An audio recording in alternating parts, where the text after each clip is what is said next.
Salut à tous, on se rejoint aujourd'hui pour une nouvelle vidéo de test avec aujourd'hui le ROG Phone 6 version Batman. Donc c'est un smartphone qui vient de la boutique Trend Shenzhen. Je vais essayer de pas trop crier. Voilà, ma fille dort à côté. Je suis une personne lambda qui fait des vidéos. Et donc du coup voilà, il est quelle heure? 21h actuellement, on peut le voir sur le téléphone. Et donc du coup voilà, je fais mes vidéos de nuit parce que c'est un peu compliqué l'organisation. Donc ça, vous vous en foutez royal, c'est pas grave, on va commencer de suite. Donc je vous l'ai dit, il vient de Trend Shenzhen, téléphone qui fait 806 € je crois actuellement. Enfin au moment où je l'ai pris. Donc il existe deux versions, une version Diablo et une version Batman, qui est cette version-là. Il est venu avec un énorme packaging, vous avez pu voir, hop là, faut pas que je bouge ça, un énorme packaging que vous avez pu voir dans le déballage, et ce petit projecteur-là, plutôt sympathique, hein, un packaging comme on aimerait voir plus souvent. Alors il y a deux versions, hop là, j'aime bien ce modèle-là. Voilà, après chacun, voilà, je l'ai mis ça pour le test, c'est plutôt sympa. Le téléphone, il sera à vendre par la suite, donc si vous êtes intéressé, vous pouvez nous contacter directement par mail, enfin me contacter, je dis nous, mais maintenant je suis tout seul sur la chaîne. Voilà, si tu aimes mes vidéos, tu peux t'abonner, tu peux me poser des questions, je te répondrai en commentaire. Alors je lis les commentaires, je réponds pas à tous, après tu peux me contacter directement par mail ou en privé, là je réponds à chaque fois. Allez, trêve de bavardage, on commence direct. Bien sûr, en plus de je rajoute de ça, je mettrai un petit lien d'achat en dessous dans la description. Allez, on commence par les caractéristiques et le design. Alors, 77 sur 173 de haut sur 10,4 mm d'épaisseur. Alors, petite parenthèse, c'est un smartphone gaming, bien sûr. Donc, du coup, ce sera un téléphone qui sera vraiment porté là-dessus. Vous allez voir qu'il y a quelques subtilités qui fait qu'il est plutôt pas mal. Et je finis, pour être le plus complet possible, c'est un modèle, donc c'est les modèles chinois que vend Trend Shenzhen. Et moi, je l'ai passé en global. J'ai mis le tuto, je mettrai un lien dans la description, le tuto pour passer en global, directement dans le blog espritnewgen.net. Voilà, je vous mettrai le lien dans la description. Donc moi, il est en version, du coup, j'ai le software global sur un téléphone chinois. Donc du coup, ben, il est 100% français, alors que le modèle chinois n'a pas le français d'inclus. Voilà, donc la technique n'est pas très compliquée à faire. Je ne l'ai pas fait moi-même, mais le tuto est là. Par contre, pour les mises à jour OTA, voilà, tu auras un petit avertissement. Il faudra le faire toujours avec un ordinateur en face boot. Bon, pour ceux qui savent, c'est facile à faire. Donc 247 grammes pour le poids et 84% ce que prend l'écran par rapport à la surface totale du téléphone. Alors je vais peut-être changer, histoire de vous montrer un peu un thème différent, un thème plus clair. Alors il y a une boutique de thèmes, voilà, qui est plutôt complète. Alors on va changer plutôt juste le fond d'écran, c'est plus simple. Hein. Hop, papier peint, fond d'écran, histoire de vous montrer tout simplement, changer le papier peint, les bordures. On va trouver un truc clair. Voilà, mettre un truc comme ça, tiens, pourquoi pas celui-là. Voilà, c'est pas mal. Voilà, alors voilà. Donc les bordures, ben, elles sont symétriques, mais elles sont pas trop. Quoique non, c'est un peu plus grand en haut qu'en bas. Voilà, donc elles ne sont pas symétriques. Elles sont assez larges, assez épaisses. On peut y retrouver ici, vous aurez l'appareil photo ainsi que une LED de notification qui va se trouver là, qui peut être plutôt intéressante. Alors voilà, les bordures sont grosses parce qu'en fait, ils n'ont pas inclus l'appareil photo dans l'écran pour pas qu'il y ait de trous, pour que ça fasse un écran complet, un écran plein. Donc voilà, après c'est vraiment un smartphone gaming. On continue donc, il n'existe qu'une version, donc la version Batman, la version noire. Il y a quelques petites spécificités hein, au démarrage, les thèmes et tout, vous avez pu voir tout à l'heure. Il y a des animations. À l'arrière, on va y retrouver un logo. Donc là, c'est un logo qui est animé. Donc ça s'allume en rouge en fait quand tu joues. Ici et là, ça bouge un peu. Et le design est plutôt sympathique. Donc un écran de 6,78 pouces de type AMOLED, définition 2340 x 1080, protégé par un film d'origine, plus un Gorilla Glass 7. L'écran, il a 1200 CD niveau luminosité max, et il peut monter jusqu'à 165 Hz de rafraîchissement. Voilà, le test a été fait en mode automatique.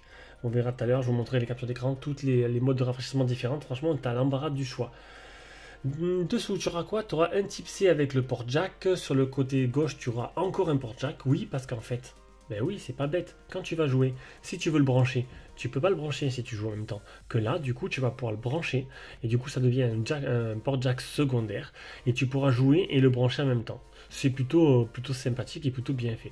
Au-dessus, tu n'auras rien. Sur le côté droit, tu auras le bouton power ainsi que le bouton volume plus moins. Et ici, alors, hop, le tiroir SIM se trouvera côté gauche, double nano SIM. À l'arrière, on aura le bloc photo, plutôt discret, tout en longueur, une sorte de rectangle, avec un principal de 50 mégapixels, un IMX 766 ouverture 1.4, 1.9, un grand angle 13 mégapixels, un macro de 5 mégapixels, c'est assez bien pour un macro. Et à l'avant, tu as un 12 mégapixels avec reconnaissance faciale. Alors là, avec casquette, ah ouais, ça marche, casquette et lunettes, je suis déguisé, ça marche plutôt correctement.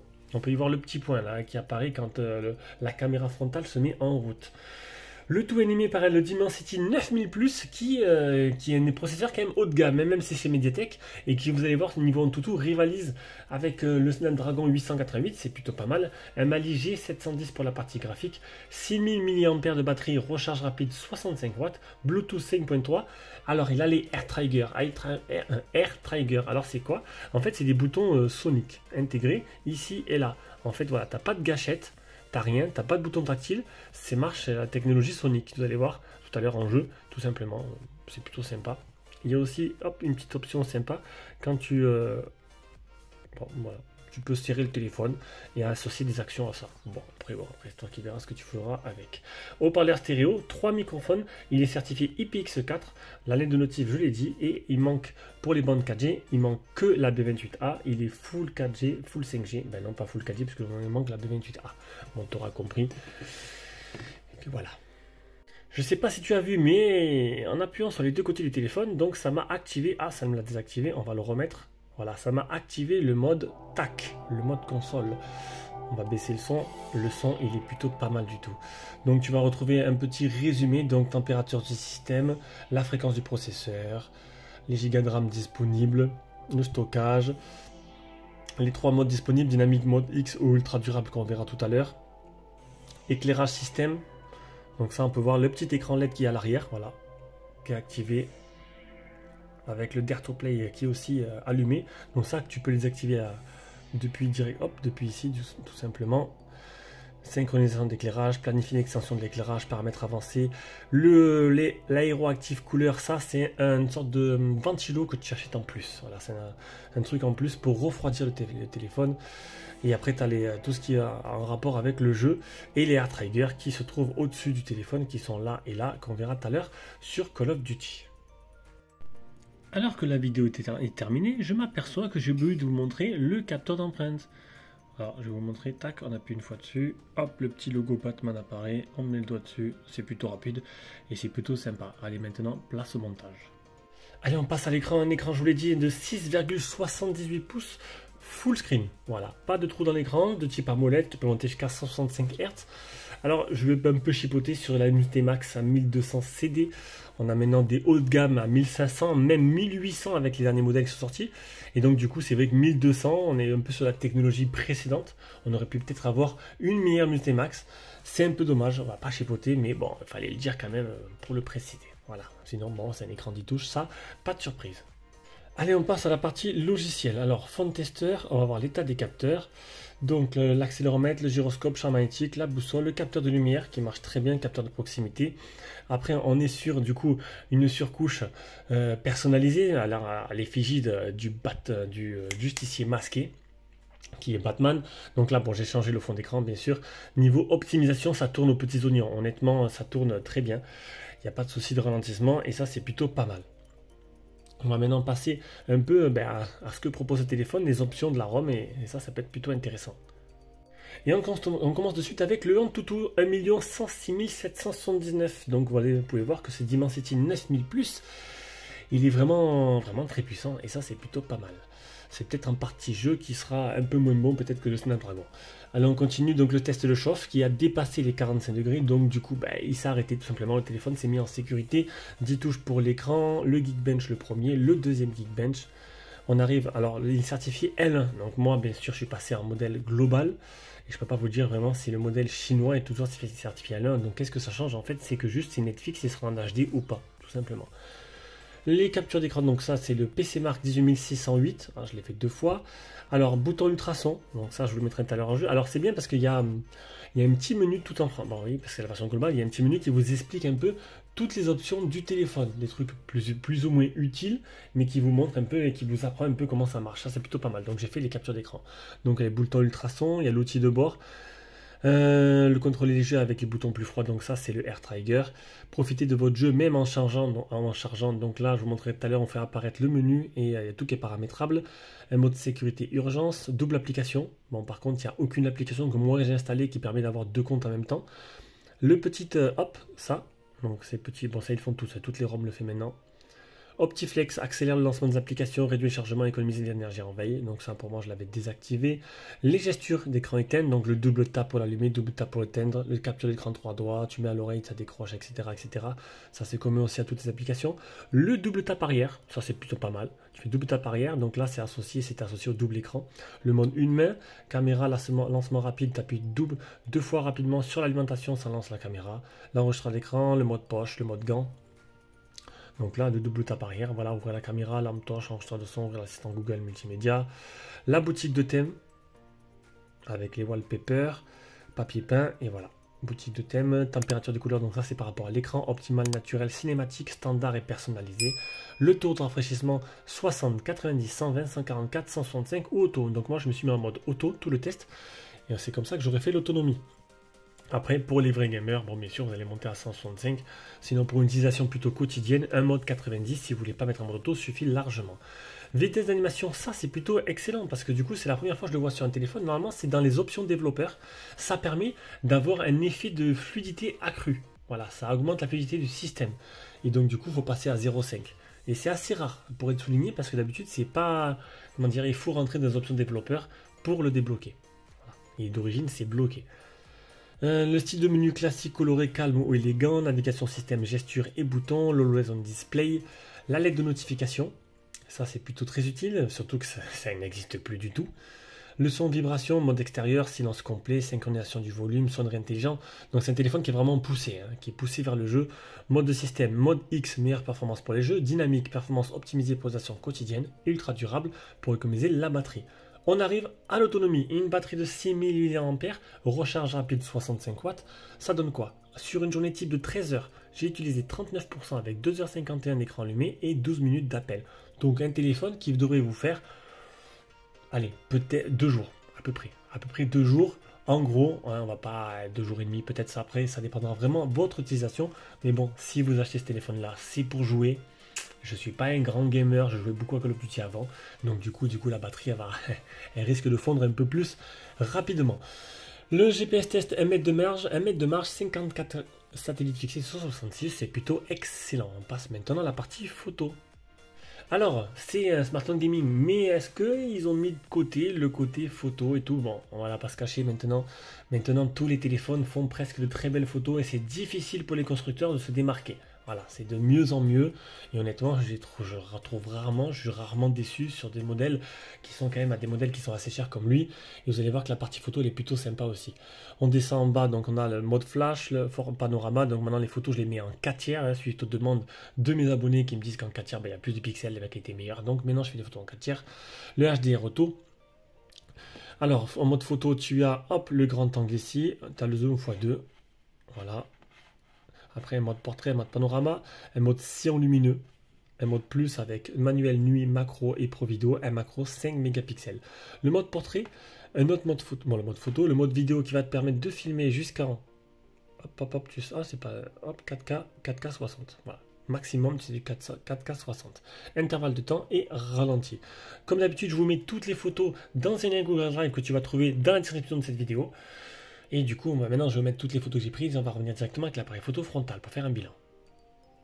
Allez, du coup, on se rejoint sur Call of Duty Mobile. Alors, comment activer ce fameux mode jeu? Hop, tu descends là, tout simplement, et tu as accès à toutes les informations. D'autres rafraîchissements, informations en temps réel, combinateur réseau, blocage de navigation, pas d'alerte, pas d'appel, outillage accéléré, Air Trigger, enregistré, macro, verrouillage.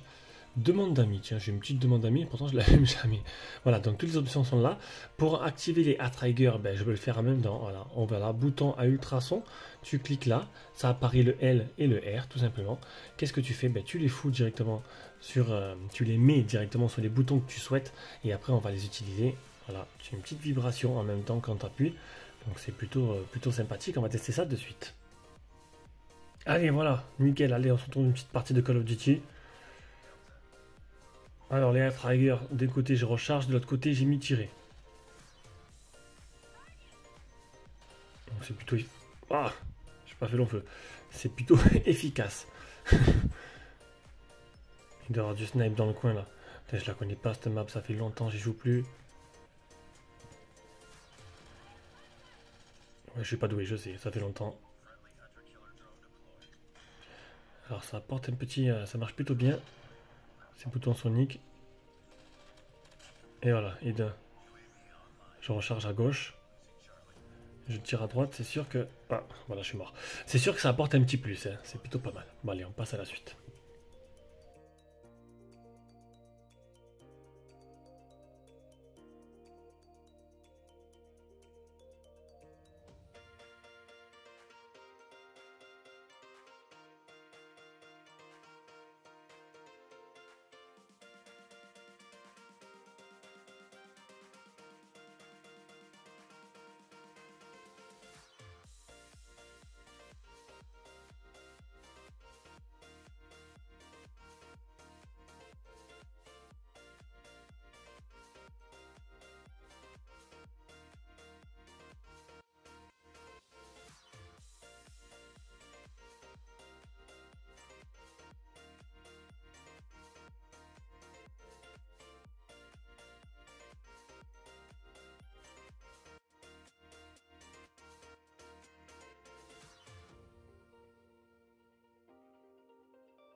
Voilà, du coup, on se rejoint avec cet appareil photo frontal, un appareil photo frontal de 12 mégapixels qui te permettra d'avoir un petit aperçu de ce que ça donne en capture sonore et en capture vidéo.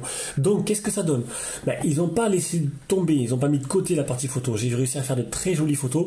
J'ai été déçu par le macro 5 mégapixels, mais il fait vachement reculer. J'ai pas vu l'intérêt vraiment du macro. Sinon, l'autofocus marche très bien. On a vu les différences de mise au point, c'était plutôt efficace. Et le mode nuit qui est pas sensationnel, mais bon... On a vu mieux. Après, c'est un smartphone gaming. Par contre, en plein jour, j'ai trouvé que c'était plutôt correct. Et la suite, c'est la partie son. Donc, on va écouter ça de suite. Des haut-parleurs stéréo qui sont d'un côté. Alors, de chaque côté, c'est même parce qu'ils sont exactement sur la tranche avant du téléphone. Ça fait un effet stéréo de chaque côté. C'est plutôt sympa. Voilà. Ça, c'est ce que j'aurais aimé sur tous les téléphones. Quand tu regardes un film, c'est plutôt très agréable quand tu joues.